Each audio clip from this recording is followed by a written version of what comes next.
أعوذ بالله من الشيطان الرجيم بسم الله الرحمن الرحيم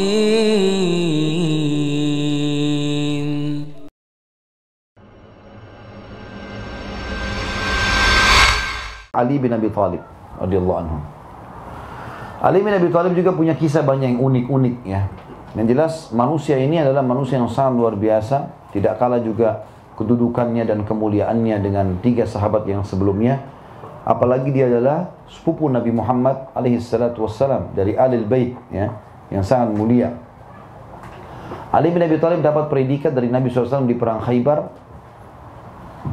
orang yang mencintai Allah dan Rasulnya, dan Allah dan Rasulnya juga mencintainya. Pernah satu waktu Bapak Ibu sekalian, Ali bin Abi Thalib ini dalam salah satu kisah tentunya, dia pulang ke rumahnya, kemudian dia bilang sama Fatimah, istrinya radhiyallahu anha Al-Batul, anak kesayangan Nabi SAW, "Wahai Fatimah, ada makanan enggak?" Kata Fatimah, "Enggak ada makanan." "Baik, ada uang hari ini yang bisa kita belanjakan makanan?" Kata Fatimah, "Ada, tapi sisa 3 dirham. 3 dirham saya, 2 dirham kan? 2 dirham." Kata Ali, "Baiklah, berikan kepada saya berikan makanan. Ya. Minimal Hasan Husain bisa makan." Radhiyallahu anhu ajma'in. Ringkas cerita, Ali bin Abi Thalib pun bawa 2 dirham tadi, keluar pergi ke pasar niat mau beli makanan. Waktu dia lewat, ada satu orang fakir miskin di pinggir jalan. Lagi bilang begini, "Wahai ayahnya Hasan," dipanggil. Orang Arab biasa panggil begitu, dan ini sunnah ya. Bapak Ibu kalau punya anak tertua laki-laki, pakai namanya dia. Misal anak saya Uwais, saya dipanggil Abu Uwais gitu kan. Maka Ali bin Abi Thalib radhiyallahu anhu anaknya Hasan yang paling tua, maka dipanggil Abu Hasan. "Wahai ayahnya Hasan, Abu Hasan." Lalu Ali pun radhiyallahu berhenti. "Iya, sudah salaman, ini orang miskin, penduduk Madinah gitu kan. Saya demi Allah sudah 3 hari belum makan." Kata orang itu, "Bantulah saya." Kata Ali radhiyallahu anhu, "Saya pun berpikir, orang ini sudah 3 hari nggak makan, saya baru hari ini belum makan.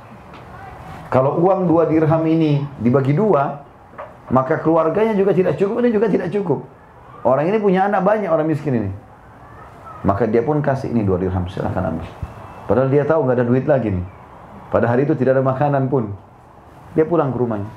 Fatimah tanya radhiyallahu anha, "Mana makanan hai Ali?" Kisahnya begini, hai Fatimah. Fatimah pun menangis radhiyallahu anha. Bagaimana bisa? Minimal Hasan dan Husain makan, kok kasih orang ini? Dari mana kita bisa dapat makanan sekarang?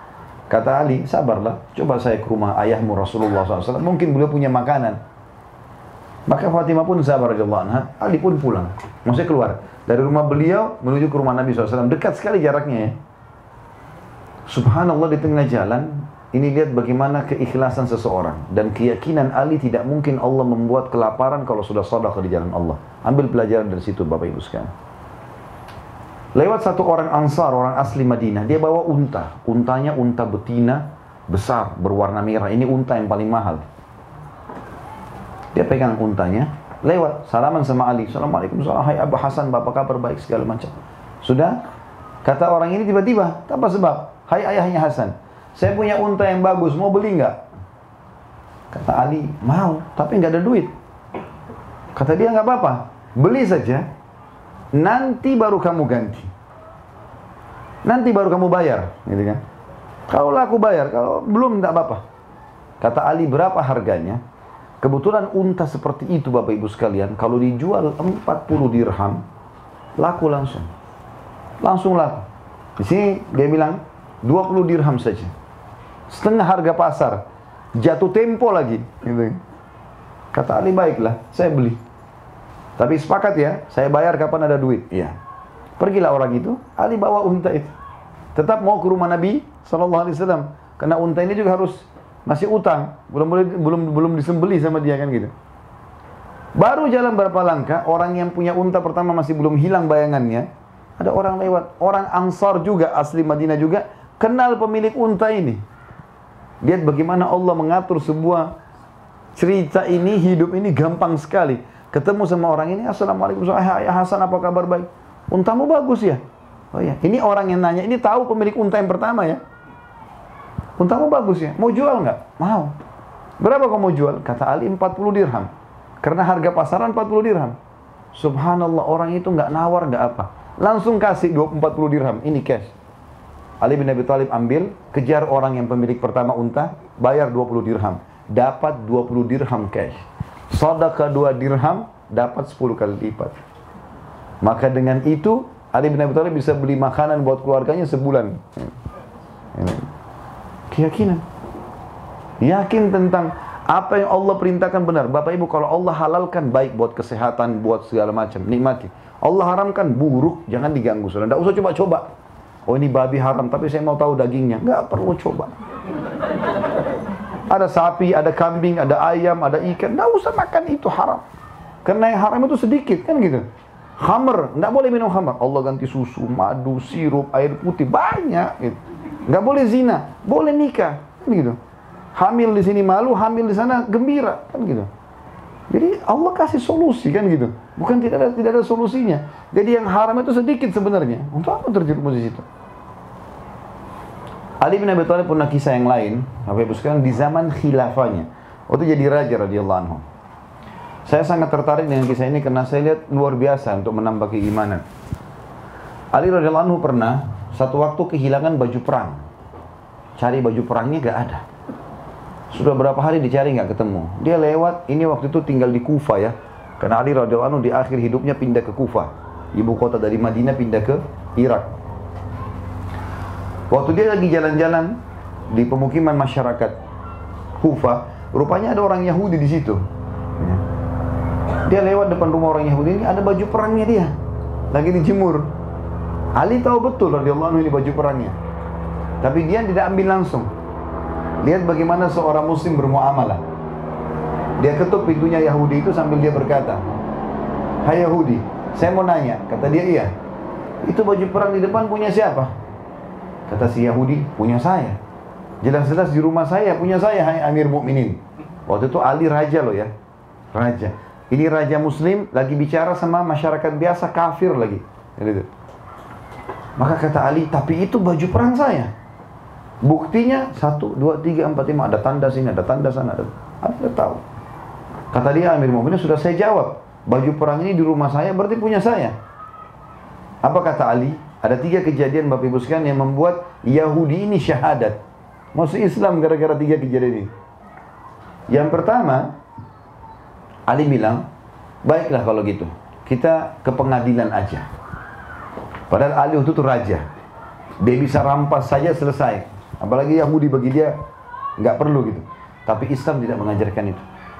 Kata Yahudi ini, "Saya heran, rajanya muslim ini ngajak saya ke pengadilan. Saya ini masyarakat biasa. Bahkan selama ini belum pernah bicara sama Ali." Dan di tengah jalan lagi menuju ke pengadilan, dia bilang, "Ali bin Abi Thalib berbicara dengan saya, tanya tentang istri, anak." Nggak ada rasa benci atau apa, nggak.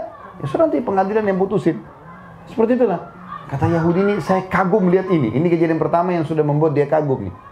Kok bisa raja muslim, kalau ini raja Yahudi mungkin sudah main rampas aja nih. Masih ngajak ke pengadilan, di tengah jalan pun tidak bicara masalah produk itu. Bicaranya masalah anak, istri, bagaimana anak kamu, istri kamu. Karena dia raja, dia mau tahu adil nggak sama masyarakat ini. Dia bilang kejadian kedua yang membuat saya kagum adalah, dan ini sebab dia masuk Islam, waktu masuk ke pengadilan. Begitu masuk ke pengadilan, dia bilang, jadi orang lagi pada duduk semua nunggu majelis hakim.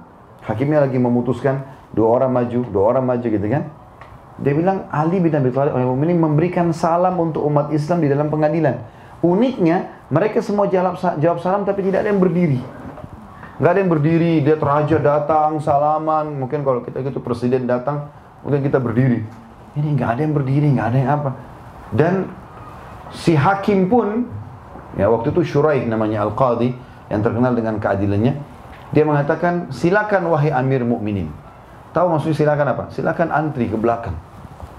Kata si Yahudi ini raja mereka. Salam, tidak ada yang berdiri, sambut dia, apa biasa saja. Bahkan hakim yang digaji dan ditunjuk oleh Ali, suruh silakan Amir Mukminin, suruh antri di belakang. Tanda tanya ini, sama Yahudi tanda tanya. Kalau kita orang Islam tidak usah tanda tanya, karena Ali bin Abi Thalib radhiyallahu anhu karena keadilannya, sampai dikatakan dalam kisah beliau hampir tiap hari kelihatan di jalan dan di pasar. Sudah biasa Ali bin Abi Thalib masuk pasar, ngangkatin barangnya, masyarakatnya ke atas unta. Sudah biasa jenguk orang sakit, sudah biasa pikul jenazah. Raja. Luar biasa gitu. Ya. Jadi makanya masyarakatnya tidak menganggap ini sebuah istimewa, biasa saja. Bukan, sudah tiap hari ketemu. Mau ketemu Ali bukan pakai perantara-perantara segala macam, sudah nggak perlu. Kata Yahudi ini yang kedua ini, sebab dia masuk Islam. Dia sudah kagum-kagum nih. Kok bisa begini? Dan Ali bin Abi Thalib tidak marah sama sekali. Antri sampai tiba giliran. Yang ketiga yang buat dia masuk Islam ini yang luar biasa. Waktu tiba giliran, kata Yahudi ini, maka Hakim Syurai tanya, Amir Mukminin, ada apa? Anda datang ke sini. Kata Ali, saya kehilangan baju perang berapa hari yang lalu. Tadi pagi saya jalan-jalan ke pemukiman masyarakat Kufah. Saya temukan ada ini baju perang yang dipegang sama orang ini di rumah dia. Dan saya yakin itu baju perang saya. Gitu kan? Ada tandanya 1, 2, 3, 4, 5. Si hakim muslim ini, bayangkan ya, ini orang muslim itu bermuamalah sama Tuhannya, bukan sama orang di depannya. Walaupun ini rajanya, tapi dia sekarang di pengadilan. Dan mau sedang mencari kebenaran. Kata Syurai, baik Amir Mu'minin, saya akan bertanya pada Yahudi ini. Kayak bagaimana ceritanya hai Yahudi? Saya sudah jawab Amir Mu'minin. Waktu di rumah saya dia sudah tanya. Jelas baju perangnya di rumah saya, berarti punya saya. Maka hakim balik lagi ke Ali. Ya Amir Mu'minin, apakah anda punya saksi? Kata Ali, tidak ada yang kenal baju ini kecuali istri sama anak saya. Ya. Istrinya, Fatimah, adalah sudah lama meninggal. Karena Fatimah meninggal setelah meninggalnya Nabi SAW di zaman khilafahnya Abu Bakar.